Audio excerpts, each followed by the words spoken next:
Je suis en compagnie de Jean-Dominique Séval. Bonjour. Bonjour. Merci beaucoup de m'accompagner. Vous êtes prospectiviste, économiste du numérique. Vous suivez le développement depuis de nombreuses années de ce secteur en tant qu'analyste. Moi, je vous ai connu à l'époque où vous étiez à la direction adjointe du think tank pionnier l'IDAT DigiWorld. Exactement. Et je vous invite aujourd'hui pour parler de votre ouvrage qui vient de sortir, qui s'appelle La fin de Babel. Ça a été, c'est publié aux éditions L'Harmattan. Et ça a été un peu pour moi une interrogation première, la fin de Babel. Pourquoi une référence biblique avant d'ouvrir le livre déjà, commençons par là. Oui, c'est c'est vraiment exprès, c'est vraiment intentionnel. C'est l'idée de s'inscrire dans le temps long. Ouais, prospectiviste, c'est aussi regarder loin derrière pour pouvoir mieux regarder loin devant et mieux poser les questions du présent. Ça, c'est la base, on va dire. Et la fin de Babel, c'était je trouve un bon titre pour bien cristalliser le fait que on allait déjà, quasiment, maintenant c'est déjà fait en fait, donc je me projette pas si loin que ça, on n'avait plus besoin d'apprendre des langues, sauf si on le souhaite bien sûr, si on a envie de le faire, etc. Mais dans la vie quotidienne, on n'aura plus besoin de le faire, nos machines sont déjà capables de le faire et on aura notre petite oreillette qui nous permettra d'aller en Chine et de dialoguer avec nos amis chinois. Oui, parce que je ne l'ai pas précisé, mais vous êtes aussi un expert de la Chine. Je vous avais invité pour nous parler depuis Pékin, puisque vous occupiez de la French Tech à Pékin. Mais vous nous projetez quand même très très loin dans le passé avec cette référence. Et puis c'est une référence aussi au chaos. Est-ce qu'il vous semble que l'évolution là, de la civilisation met fin à un chaos ? Alors, je dirais que les deux sont possibles. Les techno-optimistes ou les techno-pessimistes peuvent avoir raison. Techno-optimiste. Oui, mais j'essaye d'être neutre dans ce livre. Ouais. Je pousse le curseur tellement loin pour annoncer un certain nombre d'évolutions qui me semblent inéluctables, comme le retour de l'oral et la fin de la civilisation de l'écrit, le retour des esclaves, enfin tout un tas de sujets que je pousse un peu loin, qui sont déjà en germe aujourd'hui. Mais si on regarde assez loin, pas si loin que ça, d'ailleurs, on va dire pour les 50 prochaines années, on va avoir une transformation radicale qui est déjà à l'œuvre depuis longtemps, mais qui s'accélère et qui, quand on pousse un petit peu les curseurs, nous amène vraiment ailleurs. Voilà.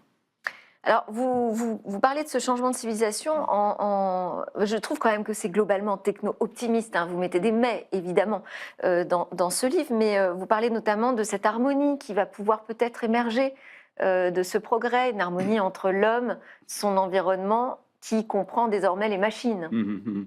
Alors, oui, là où le livre joue quand même un rôle d'alerte, malgré tout, parce que je montre les points d'arrivée, et dans les points d'arrivée, l'homme se sera adapté, quoi qu'il arrive, de toute façon. Voilà. Par contre, la transition, pour tous ces sujets que j'aborde dans le livre, c'est des questions pour aujourd'hui, et des questions sur lesquelles il y a des choix à faire, des choix citoyens, des choix politiques, des choix d'investissement. Et je pense que c'est important de savoir où on va, en regardant un peu loin, plutôt que d'être dans le brouillard des annonces quotidiennes, pour pouvoir mesurer l'enjeu des transitions. Voilà, les transitions, quand on parle de la fin, le retour de l'oral, on pourra passer une année complète sans avoir à écrire, si on le souhaite, on pourra toujours écrire.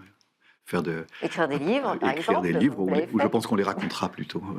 les Homères, les prix Nobel seront des Homères du futur qui créeront des œuvres en plus illustrées avec des univers graphiques immersifs, passionnants. J'attends ça avec impatience. Mais la transition, c'est un vrai sujet puisque nos enfants sont déjà très très concernés par cette transition. On a vu déjà la casse que ça a pu faire de ne pas s'en occuper. Et donc quand on sait qu'on va, en plus, que c'est qu'une étape, les écrans sont qu'une étape, ils disparaîtront bientôt et on va passer à l'oral.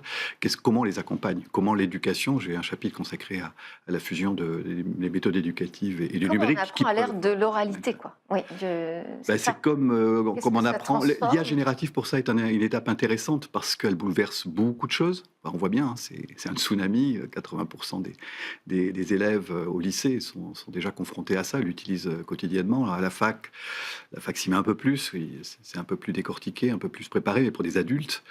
Donc, on s'y prépare en faisant la révolution des méthodes aussi. Des méthodes. Alors, les méthodes, on les a déjà. En gros, ça fait un siècle qu'on a des méthodes extraordinaires éducatives depuis Freinet et Montessori, ou l'école inversée. Mais simplement, le numérique va permettre d'en tirer vraiment le potentiel du fait de faire un peu le rêve du précepteur pour tous. qui permettra d'aider chacun à superviser son IA ou reprendre contrôle d'un oral qui ne s'affranchira pas complètement de l'écrit. On aura toujours besoin de l'écrit pour certains aspects, pas pour la vie quotidienne, mais pour pousser des réflexions un peu plus loin ou pour certains actes de la vie quotidienne, malgré tout. Voilà, donc, mais c'est le cœur, et c'est vraiment l'éducation, effectivement. Donc c'est un peu mon cri d'alerte. Et le point de vue que vous avez choisi est vraiment très original, hein, puisque vous nous dites finalement on entre peut-être dans une ère post-industrielle qui nous fait retourner dans un passé, alors notamment via le retour à l'oral et la fin de l'écrit. Il y a aussi le travail des micro-tâches. Enfin, vous décrivez ça très bien. L'ouvrage se termine par un entretien avec Pascal Pic, un paléontologue. Paléo-anthropologue, voilà, c'est ce matin, que vous interrogez d'ailleurs et qui vous challenge un petit peu aussi sur votre perception de l'avenir. Je suis économiste, économiste du numérique, je ne suis pas historien, passionné d'histoire bien sûr, mais j'avais besoin d'avoir le regard justement sur le temps long, voire très long, d'un paléoanthropologue, d'un spécialiste des grands singes également, et des primates, et de la fusion de ces cultures, enfin de la façon dont ces cultures ont évolué, culture humaine et culture animale, pour ça, et qui s'intéresse en plus au numérique. Voilà, il a beaucoup écrit sur ces sujets. Et c'est assez rare pour le signaler. Voilà, et du coup la rencontre était presque, enfin pour moi c'était presque une évidence. Et j'avais besoin de lui, mais il l'a utilisé. Il l'utilise de façon, moi là où j'aurais pas forcément allé aussi loin. Il parle vraiment du changement de civilisation. On est en train de changer de civilisation. Voilà, donc c'est vraiment, on est dans l'anthropologie, mais c'est très facile à lire. Il y a des choses très intéressantes. Par exemple, on se retrouve tout nu sur la place publique aujourd'hui, dans les mondes virtuels. Bon, je ne vais pas tout raconter, de toute façon. On y est déjà. Je vous invite à le lire, en tout cas, La fin de Babel, par Jean-Dominique Séval, paru aux éditions L'Harmattan. Allez, c'est l'heure de continuer notre perspective à nous. On va passer à notre série sur le futur. On va s'intéresser à ce qui se passe dans l'espace.